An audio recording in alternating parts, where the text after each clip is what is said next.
Did you disclose your relationship with workers' dignity to this committee? Don't look at the chairman, look at me.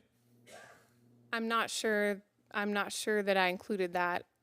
I don't remember, Senator. Oh, I think you do. The answer is no. You did not disclose it to this committee. Then you told Senator Grassley, I've never represented that group. Then you told Senator Lee, next, that you had indeed advised them, and that you'd advised them as a member of a legal advisory board. You said 10 years ago, right? Then you told Senator Cruz that, in fact, you told Senator Lee you'd advised them briefly. You told Senator Cruz, actually, you'd advised them for 3 years.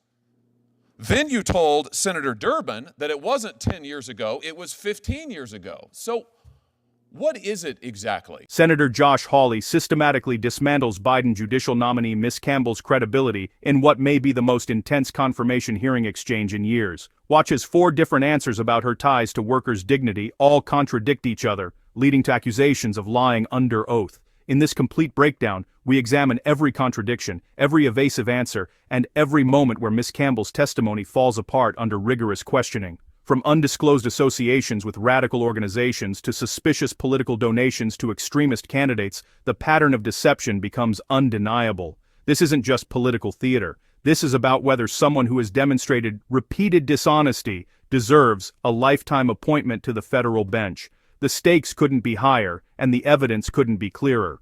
Let's dive into the main video.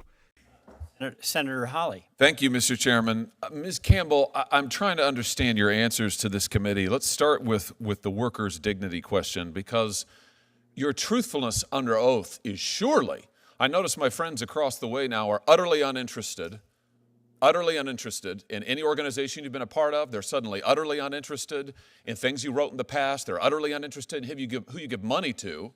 That wasn't the case just a few years ago, but be that as it may, surely they're interested in your truthfulness. I have now counted, just as I've sat here today, 4 separate answers by you, all of them conflicting as to what exactly was your relationship with workers' dignity. So let's just get this nailed down. First of all, did you disclose your relationship with workers' dignity to this committee? Don't look at the chairman, look at me. I'm not sure that I included that. I don't remember, Senator. Oh, I think you do. The answer is no. You did not disclose it to this committee. Then you told Senator Grassley, I've never represented that group.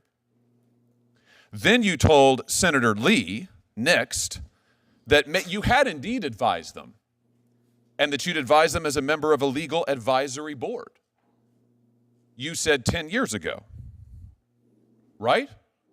Then you told Senator Cruz that, in fact, you told Senator Lee you'd advised them briefly. You told Senator Cruz, actually, you'd advised them for 3 years.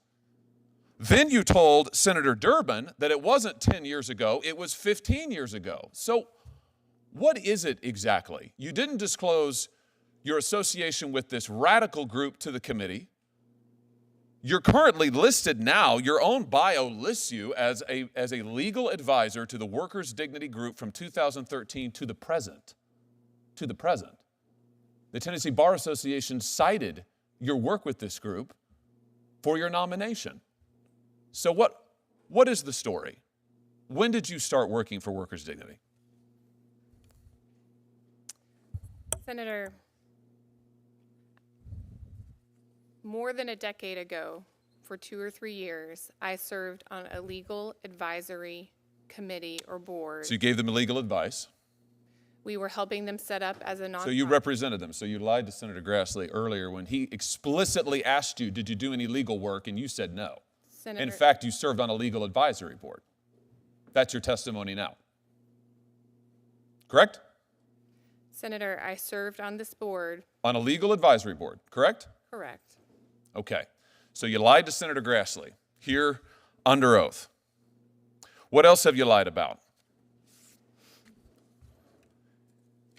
Workers' Dignity has condemned Israel's ethnic cleansing of Palestine. They have said that Israel is engaged in ethnic cleansing. Do you agree with that? No, Senator. How can I believe you? You just lied under oath a moment ago to Senator Grassley. You've lied to us up and down on this committee. I mean, this is a serious problem, Ms. Campbell. I have to say, I've never seen a witness, never, in 5 years in this committee, sit here and lie to us and change the story person to person.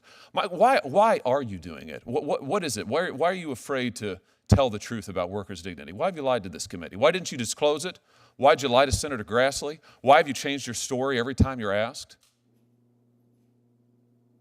Senator, I have not lied to you today. I've tried to represent my participation with this group. What you've done is you've misrepresented your participation with this group. You apologize to Senator Cruz for any confusion. You've created the confusion. Deliberately. Deliberately.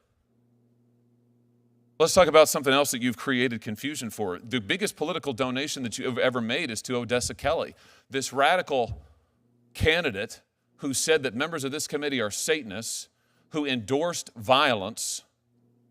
Why did you give money to Odessa Kelly? Over $1,000. I mean, that's not nothing. That may be nothing to you. That's not nothing to most people. Why did you give money, the most money you've ever given, to this person? Senator, Miss Kelly lives in my neighborhood. She's one of my neighbors. And you agreed with her views? No, on those views that you've read, I don't agree with them. Oh, I haven't read any of them. I'm just asking you. Do you agree with her views? I mean, you gave her more money than anybody else. Your governor, your state senator, your attorney general, you gave her the most. I do not agree with all of her views, no, Senator. Well, which ones do you agree with? Can you name one? Senator, I know that she is my neighbor, and I'm a neighborly person. Oh, I see.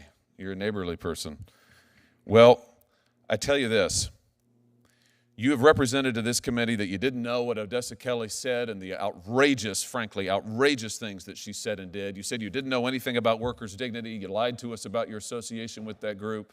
You said you didn't know anything about the Tennessee, the Tennessee Immigrant Refugee Rights Coalition, who thanks you personally in their introduction. You said you didn't know anything about that. I mean, either all of these people are liars or you are, Ms. Campbell. It's one or the other. It's quite a pattern. Maybe they all are, but given what you've told us under oath today, I think the answer is you are. And for that reason, you are utterly unqualified to sit on the federal bench. Senator Josh Hawley's questioning of Miss Campbell stands as a textbook example of how Senate oversight should function. His methodical approach, armed with documented evidence and receipts, exposed what appears to be a deeply troubling pattern of dishonesty from someone seeking lifetime tenure on the federal bench. The facts speak for themselves. Ms. Campbell provided 4 contradictory answers about her relationship with workers' dignity, each one conflicting with the previous statement. She failed to disclose this association to the committee initially, then denied representing the group, before finally admitting she served on their legal advisory board for years. This isn't a minor oversight. This is systematic evasion caught in real time. Senator Hawley's persistence proved essential. Where others might have accepted the first evasive answer, he pressed forward, documenting each contradiction. When Ms. Campbell told Senator Grassley she never did legal work for workers' dignity, then admitted to Senator Hawley that she served on a legal advisory board providing exactly that, the lie became undeniable. Under oath means something, or it means nothing.